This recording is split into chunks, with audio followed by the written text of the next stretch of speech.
আমার বিষয় দেওয়া হয়েছে সুদ ও জুয়ার ভয়াবহ পরিণতি। সুদ এবং জুয়ার ভয়াবহ পরিণতি।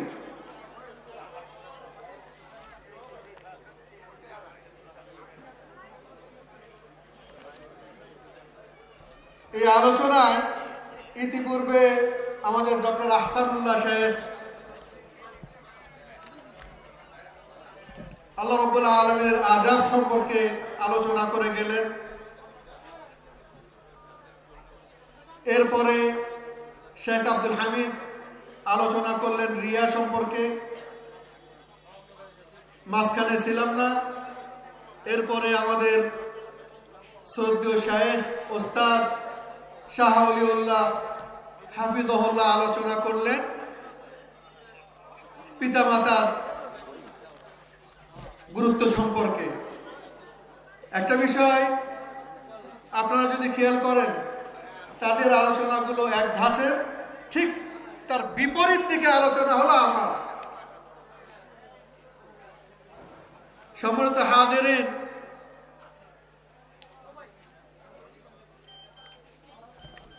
একে তো সবেমাত্র 18 বছর মদিনা বিশ্ববিদ্যালয়ে অনার্স লেভেল থেকে পিএইচডি পর্যন্ত লেখাপড়া শেষ করে সবেমাত্র দেশে আসা, এরপরে এত বড় গুরু দায়িত্ব নেওয়া, দেশের আবহাওয়া এখনো বুঝে উঠতে পারিনি। এরই মধ্যে এইরকম জটিলতায় ফালানো, এতে মনে হয় না আমাদের অত্র এলাকার সম্মিলিত ভাইদের উচিত হয়েছে। এরপরেও বলবো, আল্লাহ রাব্বুল আলামিনের দিন সম্পর্কে, গুরুত্বপূর্ণ বিষয় সম্পর্কে আপনাদের জানান দিতে যে যদি আপনারা মন খারাপ করেন, তবুও তো বিড়ালের গলায় ঘন্টা তো একজনকে বাঁধতেই হবে, নাকি বলেন? তাই তো, ঘন্টা তো একজন বাঁধতেই হবে। সম্মানিত হাজিরিন, এই তাফসিরুল কোরআন মাহফিলের যারা আয়োজক, তাদের প্রথম প্রশংসা করি আমাকে, আমার মতো এই আন করা নব একেবারে অপরিচিত ব্যক্তিকে আপনাদের মাঝে নিয়ে আসার জন্য। আল্লাহ রাব্বুল আলামিন উত্তম জাযা দান করুন, আমিন। এরপরে আমি যতবারই এই লিফলেটের নামগুলো, আমার নাম বাদ দিয়ে বাকি যাদেরই নাম দেখতেছি, সত্যি এই যুগে, এই সময়, এই ইখতিয়ার, এই আলেম ওলামাদেরকে নির্বাচনটা সত্যিই প্রশংসনীয়, সত্যি প্রশংসনীয়। কি কারণে প্রশংসনীয়? এখানে যারা আছেন আমি বাদ দিয়ে সমস্ত আলেমই মাশাআল্লাহ যতদূর জানি সবাই নির্ভরযোগ্য আলেম। আমরা এমন এক সময়, এমন অবস্থা, এমন প্যারা অতিবাহিত করতেছি। কিছুদিন আগে টঙ্গীর তুরাগ নদীর তীরে কিছু একটা ঘটে গেল এবং সেখানে সাধারণ মানুষের ভুল নাই বা বললাম, কিন্তু হানাফি সমাজের যাকে আলেম বলে আমরা মনে করতাম, সেই লোক যদি কাবা ঘরে সালাত আদায় করলে অন্য অন্য জায়গার তুলনায় কত গুণ সওয়াব জানেন আপনারা? কত গুণ সওয়াব? 1 লক্ষ। আর মসজিদে নববীতে কত? আবার বলেন কত? 50,000। তাই তো বলতেছেন? হ্যাঁ, এটা ভুল, এটা ভুল। আসলে সহিহ হাদিস হলো 50,000 হাদিস সম্ভবত ইবনে খুজাইমাতে একটা হাদিস দুর্বল হাদিস। মূলত সহিহ হাদিস হলো 1000। তবে আল্লাহ রাব্বুল আলামিনের কাছে সওয়াবের কোনো কমতি নেই, আল্লাহ চাইলে দিতেও পারেন। কিন্তু আমাদেরকে, আমরা আহলুল হাদিস, সঠিকটাই নিতে হবে। সঠিকটা কি তাহলে? কাবা ঘরে কত? কাবা ঘরে 1 লাখ, মনে থাকবে আপনাদের। আর মসজিদে নববীতে 1000, 50,000 নয়। তো সেই প্রিয় ভাইয়েরা, আপনারা অনেকে আছেন হয়তোবা তাবলীগ জামাতকে পছন্দ করেন, তাদের কর্মকাণ্ডকে পছন্দ করেন, কিন্তু এই কথাগুলো না বললেও আমরা বিপদে পড়ব। সেটা হলো, বলছে যে টঙ্গীতে গেলে নাকি সম্ভবত 49 লাখ, 49 কোটি, কেউ কেউ বলতেছে কোটি, 49 লাখ আমার মনে হয়, এরকম সওয়াবের কথা বলছে। ইন্না লিল্লাহি ওয়া ইন্না ইলাইহি রাজিউন।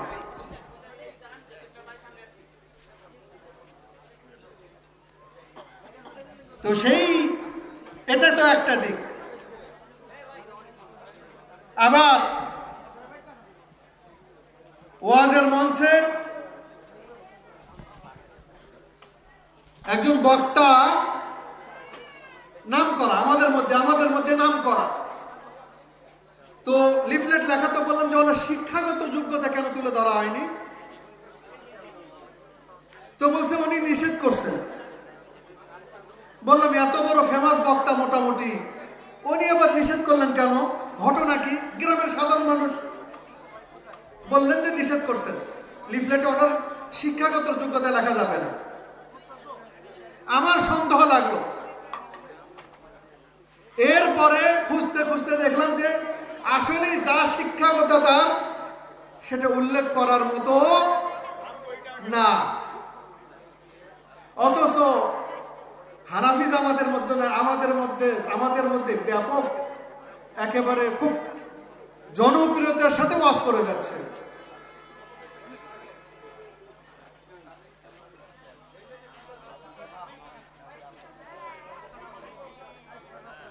ওয়াজের মঞ্চে উঠে এমন একটা অবস্থা, যারা আগে হয়তোবা যাত্রাপালা যদি আগে হতো, যেটা যাত্রাপালা, সেই যাত্রাপালাতে হয়তোবা তারা গান গাইতেন, কিন্তু তারা চিন্তা ভাবনা করছেন যাত্রাপালায় বিভিন্ন চ্যালেঞ্জের সম্মুখীন হতে হয়, কিন্তু ইসলামের নাম দিয়ে, সুর দিয়ে যদি গানগুলো শুনে দিতে পারি ওয়াজের মঞ্চে উঠে, তাহলে কেল্লা ফতে, জনগণ খাবেও বেশি, এবং এই ব্যবসায় কোনো রকম লসের ভয় নেই।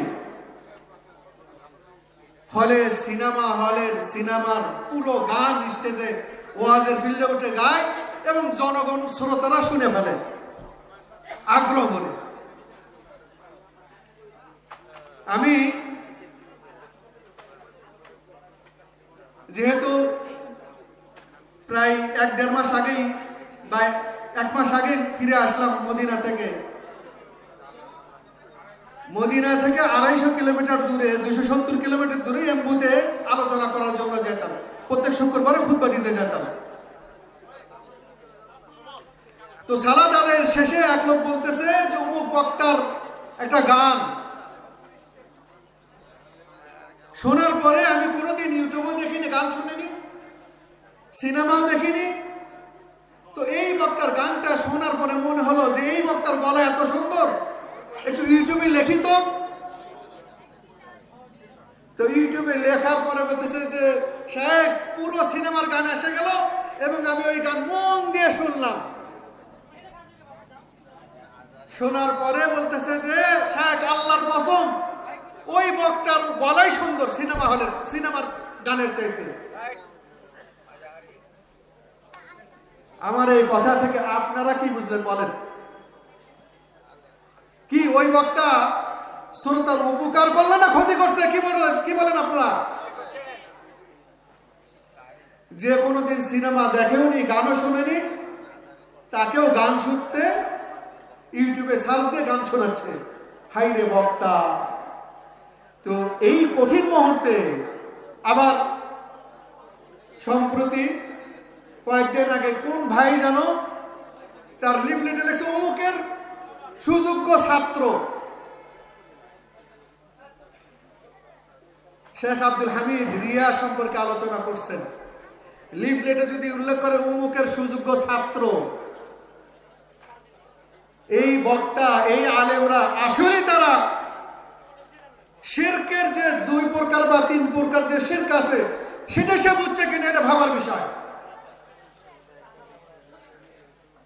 তাহলে আমাদের সম্মানিত শেখ ওস্তাদ আবু আব্দুল্লাহ শেখ শহীদুল্লাহ খানের কতগুলো ছাত্র, যাত্রাবাড়ির শেখ মোস্তফা কাসেমি হাফিজাহুল্লাহর কতগুলো ছাত্র, শেখ রফিকুল ইসলাম মাদানী ওনার কতগুলো ছাত্র, মুফাজ্জল হোসেন মাদানী ওনার কতগুলো ছাত্র। লিফলেটে এরকম ভাবে লিখতেই থাকবে। আসলে আমরা কতগুলো ব্যক্তি আছি অন্যের পিছনে লাগিয়ে থাকি, গীবত কি সেটাও জানি না, রিয়া কোনটা সেটাও জানি না, অন্যের ভুল ধরার বেলায় 100 কিন্তু নিজেরাই যে কত বড় ভুলের মধ্যে আছে সেটাও খেয়াল করি না, বুঝিই নাই। এবং গীবত এবং রিয়া এইগুলো ইবাদত হিসেবে করেই যাচ্ছে। ইন্না লিল্লাহি ওয়া আস্তাগফিরুল্লাহ। সম্মানিত হাজিরিন, বলছিলাম এই লিফলেটের কথা, যে যুবক ভাইয়েরা এই ধরনের বিজ্ঞ আলেমদেরকে সিলেক্ট করছেন এবং সেখানে সম্মানিত সভাপতি শামসুদ্দিন সিলেটি এবং আব্দুল মালিক উস্তাদ হাফিজাহুল্লাহর মতো ব্যক্তিরা সভাপতি থাকেন, এই ভাইদের এই যুবক ভাইদের সত্যিই প্রশংসনীয় দাবি রাখে তারা। এবং এই যুবক ভাইরা আমরা দেখি সাধারণত তারা ওয়াজ মাহফিলে নয় বরং ঠিক এর বিপরীতে গান বাজনা নিয়ে ব্যস্ত। সেখানে তারা বড় বড় ভালো ভালো আলেমদেরকে নিয়ে আসছে এবং এই ধরনের ওয়াজ মাহফিল তারা করতেছে। আল্লাহ রাব্বুল আলামিন এই ওয়াজ মাহফিলের ব্যবস্থা যারা করছেন প্রত্যেককেই উত্তম জাযা দান করুক, আল্লাহুম্মা আমিন।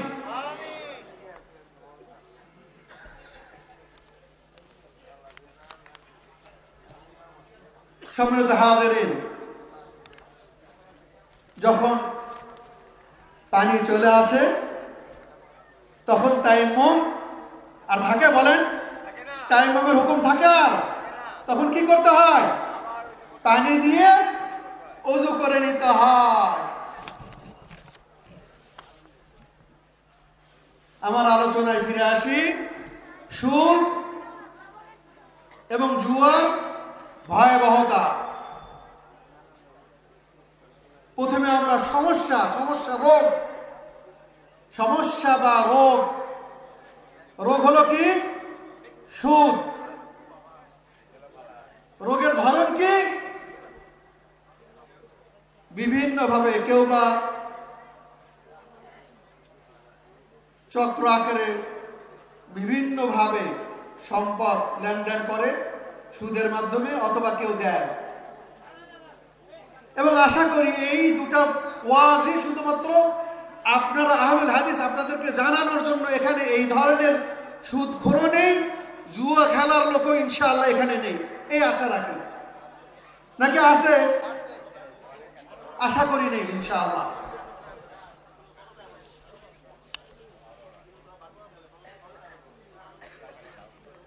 সুদের মূলত মানুষ অর্থ সম্পদ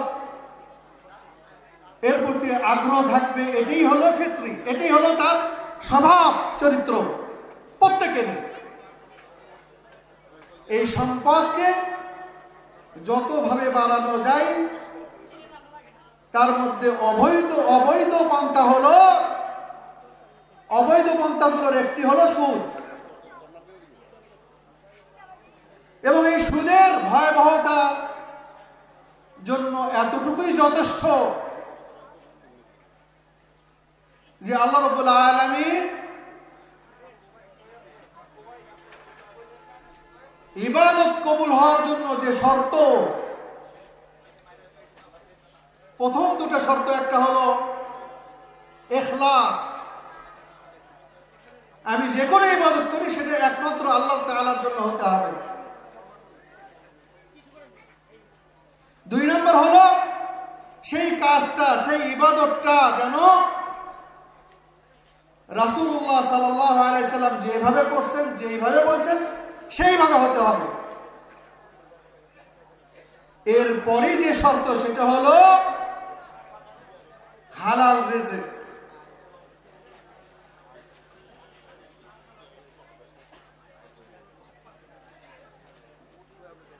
তাহলে আমি আপনি সুদের কারবারের মধ্যে থাকার পরে যত ইবাদতই করি না কেন সেই ইবাদত কবুল হওয়ার সম্ভাবনা কম থাকে।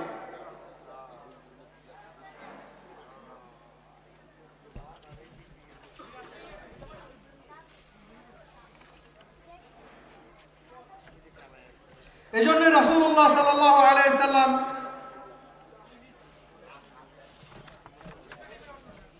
সুদের সম্পর্কে বলছেন যে যারা সুদ যে ব্যক্তি দিল, যে ব্যক্তি নিল এবং যে দুইজন সাক্ষী থাকে এরা সবাই জাহান্নামী। এরা সবাই কি জাহান্নামী, লেখকরা পর্যন্ত। এই জন্য আমরা অনেক সময় আমাদের সন্তানদের সুদী ব্যাংকে চাকরি হলেও মসজিদে এসেও ঘোষণা করতে অনেক সময় খুব আনন্দ সহকারে বলি যে আমার ছেলের চাকরি হয়েছে। কোথায়? অমুক ব্যাংকে। ওই ব্যাংক কি? সুদী ব্যাংক। আরে ভাই, চাকরি হয়নি, বরং আপনার সন্তানের জাহান্নামে যাওয়ার পথ হয়েছে। সতর্ক হন।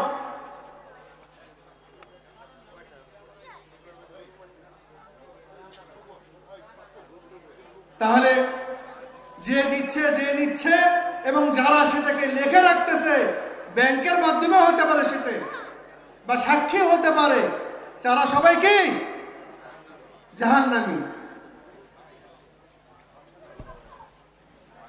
আসলে কি সুদের মাধ্যমে সম্পদ বাড়ে?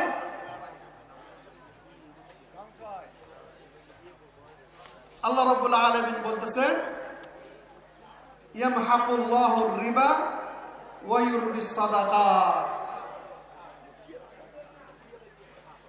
আল্লাহ রাব্বুল আলামিন সুদটাকে কি করেন? বরকতহীন করে দেন, এবং যেটার মধ্যে বরকত দেন প্রকৃতপক্ষে সেটা হলো কি সাদকা।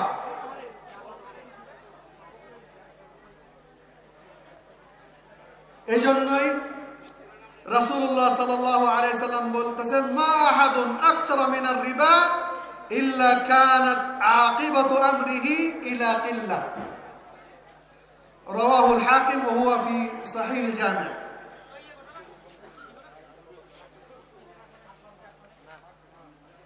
যে যতই সুদ নিয়ে তার সম্পদ বাড়াক না কেন, সর্বশেষ রেজাল্ট, সর্বশেষ নতিজা হলো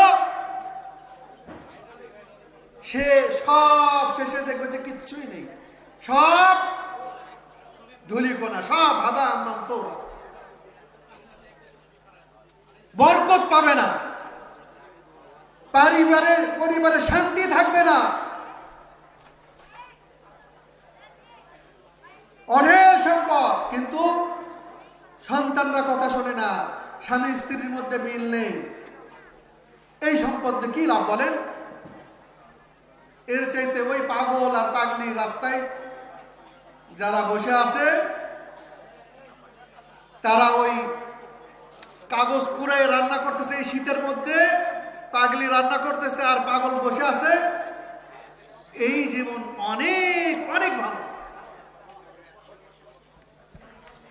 এই জন্য আল্লাহ রাব্বুল আলামিন বলতেছেন যে সুদ এর মাধ্যমে কখনো সম্পদ বাড়ে না, বরং যেটা বাড়ে সেটা কি? অশান্তি।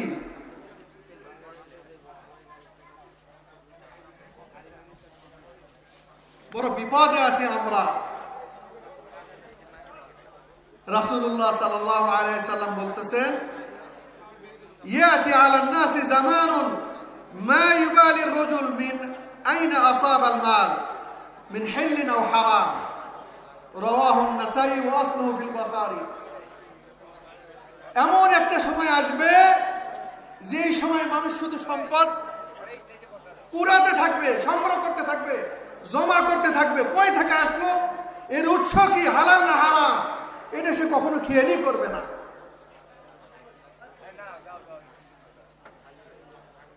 সম্মানিত হাজিরিন, পর্দার আড়ালের মা বোনেরা,